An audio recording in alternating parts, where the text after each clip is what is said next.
Welcome back, everyone. Today's going to be a bit of a shorter episode because last week it was quite a long one. But I've got a few things to discuss, especially some other things that will go in the any other agenda at the end. So stay tuned for that. So let's get straight into it. First up, what games have I played over the last week? Right then, so firstly was Trench Club. I picked up Trench Club some time ago. I've always had it on my radar because I saw it on crowdfunding and it piqued my interest then. It was not until recently I was able to pick up a copy at retail for a good price. This weekend, we just got it to the table with myself and my parents, and we played a game. And there are some good aspects and some negatives to it from my initial plays. The good aspects were I really enjoyed the experience system, the leveling up of your units. After every attack in which they do damage, they gain experience, and over the course of the game, they get stronger and they are able to inflict even more damage and have better accuracy in upcoming attacks. So experience is quite valuable. The damage is easy to manage too because you've only got 6 damage and your unit's wiped out. Every unit has 6 life and that's it. But obviously other units have more accurate fire, so a tank firing on some riders on horseback is going to do a lot more damage than they're going to do to the tank. So you've got to kind of balance it out with what units you're sending against the opposition. And they've all got different skills. It's really good, different skill levels. Your tank's going to do a lot more damage than some infantrymen, etc. To capture these different bunkers on the board, which is the main purpose of the game, you need to have your infantry or your cavalry next to them, essentially stay there for a whole turn. So it's leaving them vulnerable. And it's a good system. It works. Overall, the gameplay went down very well. My parents enjoyed it. I enjoyed it, but the glaring issues stand out a lot. One of them is being able to tell which units are which on your reference sheet. It's not easy to identify them.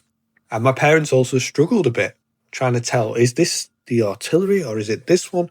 And you've only got your images really to go off of compared to the miniature. So you're trying to figure that out. There's only one little chart in the rulebook that tells you exactly what every little model is. And it can be tricky at a glance looking at the board trying to figure out what's what. In addition, although I enjoyed the experience, I do feel like it's not going to beat out the competition. I feel like if I've got an option to play numerous other games in my collection, the Trench Club is sadly going to fall to the back of the queue. So I wasn't as impressed with it as I thought I might be. My parents enjoyed it a lot more. But we are going to play it one more time and then make a decision from that next play. Next up is Borgata. And Bogota was my second campaign. It is a Mafia-esque game where you are fighting for boroughs within New York City and you are trying to take over the control of these different businesses within those areas and the boroughs themselves. And you'll be fighting against the other families trying to take control of these different zones. It's a really good deck building game where you are making strong hands of tough fighters, bringing in weapons and sending them out to claim these zones, whilst also using your men to do different racketeering, whether they're stealing a car or laundering money, whatever you're doing. It's a good game. I enjoy the theme of it, and it's an easy one to play. The next one is Quadropolis, and Quadropolis is a family favourite. We play this all the time, comes out a lot, and it just reminds me of SimCity on the PC. You're just building your city, your town, placing the buildings where you want them, trying to adjoin them next to things that need to be next to, residential buildings next to parks to make it nice. You want your industrial areas near your ports and shopping areas. You want your ports all lined up together to give you bonus points. And it's a simplistic tile laying game that I just absolutely adore.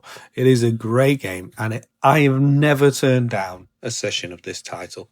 I really do enjoy getting it out. And it gives me, like I said, those vibes of city building, city planning. Yeah, it can be challenging as well, trying to map out your city and get the right balance of energy and population. Because if you have an excess of either, then obviously it's unemployed people or pollution. So you're trying to balance your city out to meet all of your needs and meet your targets. One game you might say, I'm not going for any ports. And the next game you might say, I need to focus on maybe building an industrial zone. So you can change your approach every time you play. And this session I played with more of an approach with the residential buildings and the gardens. I was trying to build up a nice populous city, and I needed shopping centres as well. And I really struggled at the end of the game to get shopping centres to send my excess population to. But it was very enjoyable. I enjoyed the session. Onto the channel update. So last week I managed to get 3 videos out. 2 of them were discussions as I planned. It was a bit of a mad rush to do it, but I managed. So the first one was, should you feel bad about having unplayed games? And this is a genuine topic that comes across my mind all the time, because obviously I have quite a few in my collection that I haven't played, we haven't even tried or tabled. So I do think about this, like, should we feel bad because we've got games and we haven't played them? And I thought it was an interesting topic to cover, so I hope you enjoy that. There's also the Deep Dive Planet, which was one that I wanted to shout out because Planet's been in my collection for a long time, and I really enjoy it. I don't think, until I do a proper review, I can't really say how much I like this game. And it's kind of sad to see that I don't think it's in retail anymore. People can't get it, but it's a brilliant design. And I love a lot of it. I love the puzzly nature. I love designing my own planet. It's just something completely different to everything else in my collection. And then the third video was, you don't need to own popular games. So essentially, people shout out about games all the time, and there's the ones that you hear about over and over again. Don't be guilt-tripped, don't be forced into buying those titles. That's essentially what I'm talking about. You don't need to own what everybody else loves. You should buy the games that you want. So those were the 3 videos I did, and apart from that, the channel's been going steadily, getting good views and subscribers very slowly. So I'm quite happy with that. On to painting and other activities. Sadly, guys, I just haven't had any free time. With work and other commitments, I just haven't had time to do anything. I'm desperate to do some painting. But I'm on holiday now for the rest of the week, so I've got a lot of free time. I'm going to be doing some more painting, some more gaming. I've got a lot I want to do and achieve this week. Next up is the crowdfunding. And guys, after last week, I've tried to avoid crowdfunding because there's so much that caught my attention, and nothing has really popped up over my feeds or on YouTube that has really stood out to me, especially after the waterfall of them that came last week. So many titles caught my attention. I'm going to have to keep an eye out on those and decide whether I bite them or not. I know Hitman is live right now, but I need to sit down, read the campaign, and decide if it is one I want to risk supporting. First up, I noticed on the Modifius email I had earlier this week that they are doing a XCOM miniatures game. And XCOM is an exceptional title, an exceptional video game series. I really love that game, and I love the board game adaptation that Fantasy Flight did. So now that they're making a miniatures game within that universe, for me, it's got to be a skirmish type game, because it's got to be from the aspect of you are the team going in, fighting the aliens and trying to complete objectives. So I can see how it will work. It will be an ideal game for a skirmish type title. I don't think there's much detail, so I don't really know what they're going to do, what their approach is. But I would assume that it's from the perspective of a small team against another team. But I'm looking forward to seeing more on that. The next thing, which is quite interesting, is the game Cluster, the magnetic game. Now, my parents told me about this, and I didn't actually know until they said. But they are recalling a number of Cluster games. And it's because the magnets within the game are too strong and can be swallowed by, obviously, younger children, etc. Because of this, they're getting owners of the game to get in contact so that they can organise to get replacements out, and they're essentially replacing them with the larger magnets. I find this really interesting. There must be some rules around the size of the magnets used within games, etc., for this to be applicable. But my first thought when I hear something along these lines is they're stopping a game because it's got components that children can eat. But that'd be like 99% of board games out there. The amount of board games that have tokens or little figures or little pieces, cubes. Surely all the board games out there pretty much in existence fall under that category. It's an interesting one, because it must be to do with the magnets themselves, because the swallowing risk is obviously something that would affect 99% of board games out there. But I think that problem is with the parents. They need to keep an eye on their kids. They need to make sure that these items are out of the way.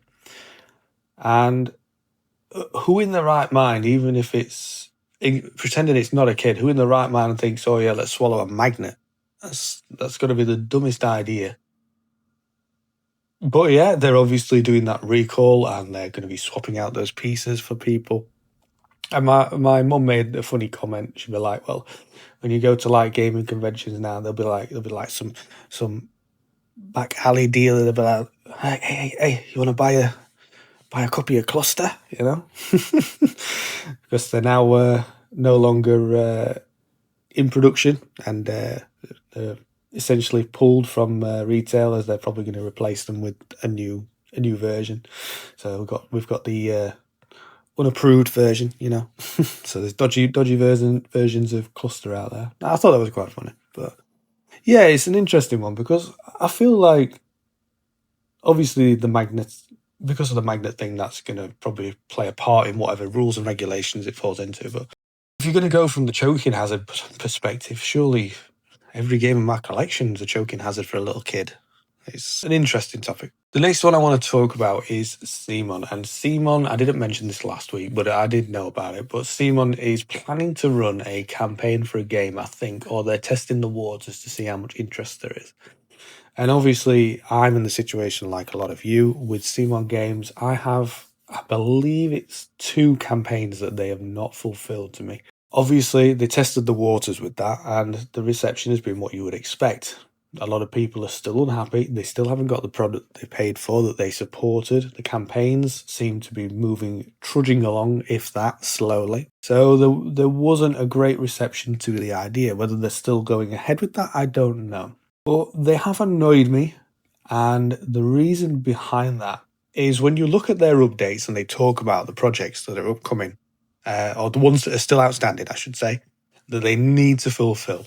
And they give you updates and deadlines, but when they're due, when they're coming out, the ones that I am unfortunately involved in is Deceased. I'm still waiting on, which I've been waiting on for some years. And the A Song of Ice and Fire tactics game. So the Game of Thrones miniatures game. And when you look at the deadlines and when they're aiming to produce these games and get them out to you and ship them out, they have pushed A Song of Ice and Fire to the very back of the queue. And I'm quite annoyed by that. Quite annoyed. Now, I can understand why. It's a miniatures game. It's probably going to cost more, etc., etc. I can understand that. But when I do some investigating and have a look at the campaigns that are outstanding, A Song of Ice and Fire was funded on August 2024. The Massive Darkness, which has been pushed above it, finished on May 2025. So nearly a year after.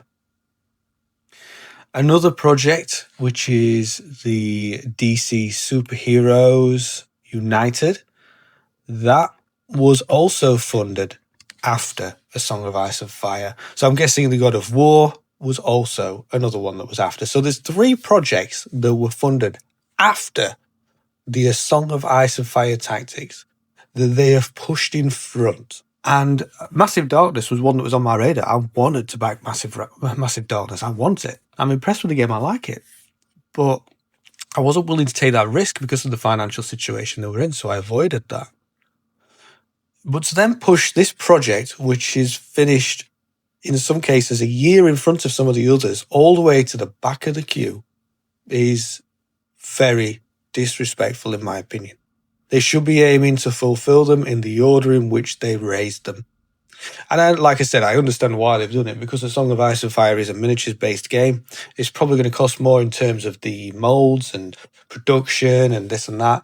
But at the end of the day, that's not my problem. That's your problem. You created the project. You asked for funds to make this into a game. You should deliver them in the order that you have created them. And that doesn't mean that A Song of Ice and Fire goes to the top of the queue. Absolutely not. We've got, what is it, Mordred, Masters of the Universe, Battle, Clash for Eternia, Deceased, which I am a backer of. Those need to be done first. And then it should be A Song of Ice and Fire Tactics.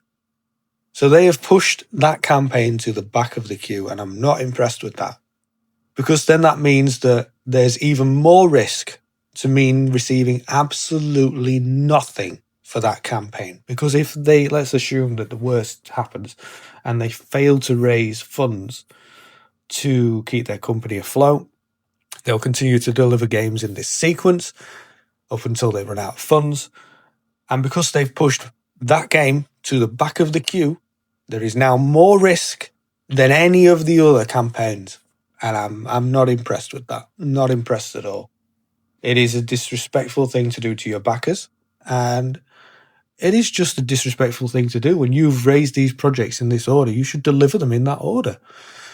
Don't get me wrong. I don't want anybody who backed DC Heroes United, God of War, Massive Darkness, Shadows of Dungeons of Shadowreach. I don't want any of them to receive nothing for their money. I want you all to get your games. I would love Simon to pull through this and deliver their product to everybody out there. Absolutely. It will be a redeeming story arc. I would love to see that. I just am not confident that they can do it at the moment. I'm hoping they do. Because, like I say, I don't want another Mythic Games. I don't want another disaster on the crowdfunding spectrum where people don't get what they pay for. However, I can't do anything. This is their business decision, and it's all in their hands what happens. I don't have any control over that. But I just want to share my thoughts on that. I wasn't too impressed when I saw that. And I saw how far they pushed that project to the bottom. Now, I still need to get Deceased off them first.